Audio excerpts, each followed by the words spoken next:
Il y a l'Australie, donc face à l'équipe de France, demain. Australie, qui es-tu? Alors, je vous le disais, si vous étiez avec nous juste avant la pub, les Australiens se sont qualifiés en barrage. Ils ont fini 3e de leur groupe de qualification.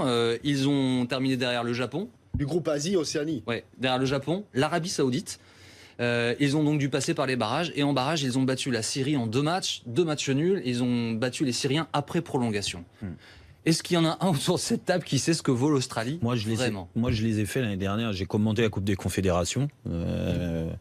Vraiment, c'est une équipe qui est... Alors, souvent, on dit les Australiens, c'est très défensif, mais rugueux, fort dans les duels, et puis ils fonctionnent en contre-attaque à chaque fois avec un attaquant de qualité qui avait des qualités, c'est vrai, il y a quelques années, là, qui a vieilli, qui est encore dans le groupe, qui est remplaçant, c'était Tim Cahill. Oui, qui n'a pas de club. Qui faisait souvent des différences, mais je vous parle de ça, il y a 4-5 ans. Là, aujourd'hui, vraiment, ils ont déjà moins de qualité au niveau de ces duels, de cette qualité physique.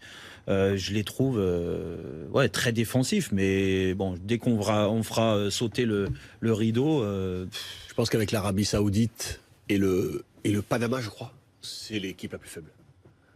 Cette équipe australienne, si on ne leur met pas au moins 4-0, c'est que voilà, en faisant un bon match, sans faire un grand match, on va leur mettre 4-0 sans aucun problème. Aucun doute sur ce match. Moi, je trouve que tu es un peu méprisant vers les adversaires de l'équipe de France. Je sais pas. Non, pas tous les adversaires. On disait que l'Iran était une équipe toute pourrie. On a vu aujourd'hui ce qu'ils sont capables de faire. Non, j'ai pas dit que l'Iran était une équipe pourrie, mais le vivier iranien. Je dis des équipes les plus faibles, j'ai pas dit pourries. Ils jouent pas en Australie, ils jouent tous en Angleterre. Quasiment 100%, ils sont en première ligue ou en D2 anglaise. Plutôt en D2 anglaise. Ouais, plutôt. Ça veut dire qu'ils ont quand même l'habitude du haut niveau. Et plutôt remplaçant des 2 anglaises. Mais bon. Ça peut être des... On peut rentrer dans les détails, mais globalement, c'est pas non plus des types qui découvrent le haut niveau, ils savent ce que c'est.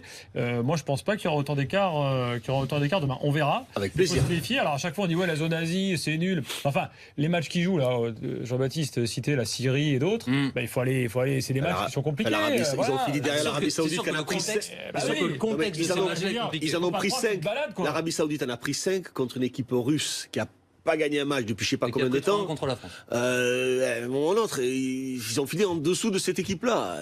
Non,